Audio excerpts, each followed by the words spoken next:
Pe insula Sodor era Crăciunul. Toate locomotivele munceau din greu. Thomas și Toby transportau oameni și pachete pe linia secundară. Toată lumea era fericită. Doar vagoanele Annie și Clarabel se plângeau. Întotdeauna e la fel înainte de Crăciun, oftară ele. Suntem atât de pline. Zău, spuse Thomas, unde vă e spiritul festiv? E aproape Crăciunul. Lângă linie era o căsuță singuratică de unde le făcea cu mâna cineva cunoscut. E doamna Kindly, fluieră Thomas. Hip, hip, Crăciun fericit! Thomas se simțea bine văzând-o. Crăciunul n-ar mai fi același fără doamna Kindly. La sfârșitul zilei, Thomas se duse să vadă celelalte locomotive. Toate fusese rălustruite. Mecanicul tău va avea mult de lucru ca să te facă elegant ca și noi, spuse Gordon. Lasă asta, spuse Thomas. Am ceva important să vă spun. Vă dați seama că a trecut un an de când doamna Kindly ne-a scăpat de un accident urât?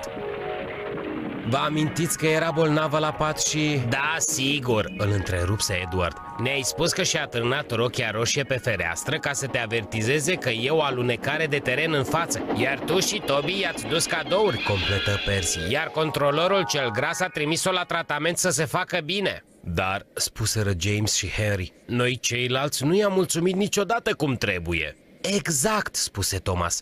Deci cred că ar trebui să-i facem o petrecere specială de Crăciun.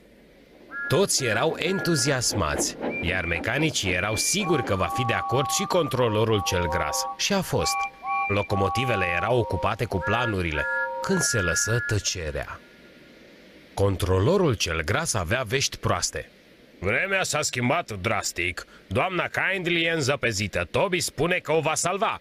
Trebuie să-l ajuți și tu, Thomas, dacă nu, nu va fi nicio petrecere. Thomas detesta zăpada, dar spusese curajos. Da, domnule, trebuie să o salvăm, trebuie. Așa te vreau. Tu și Toby o să vă descurcați de minune. Thomas curăța troienele de zăpadă. Uneori le mătura, alteori erau greu de mișcat, iar oamenii trebuiau să le desprindă.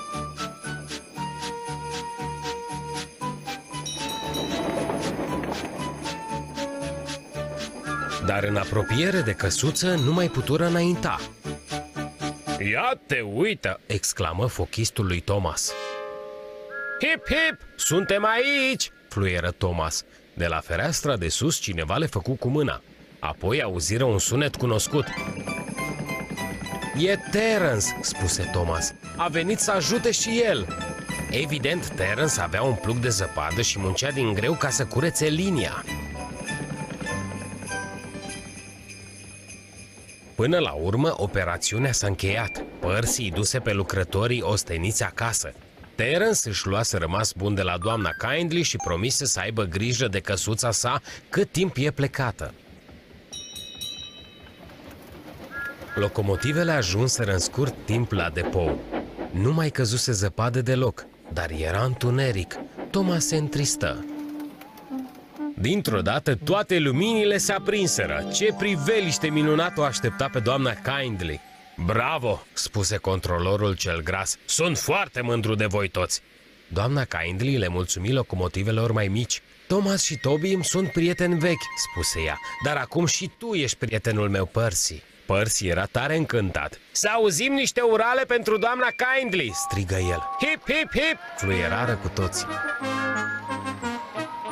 Crăciun fericit aveți, Crăciun fericit aveți, Crăciun fericit aveți și un an minunat. Locomotiva Thomas își spuse că e cel mai frumos Crăciun, iar doamna Kindly nu și-ar fi dorit să locuiască în altă parte decât aici, cu ei, pe insula Sodor.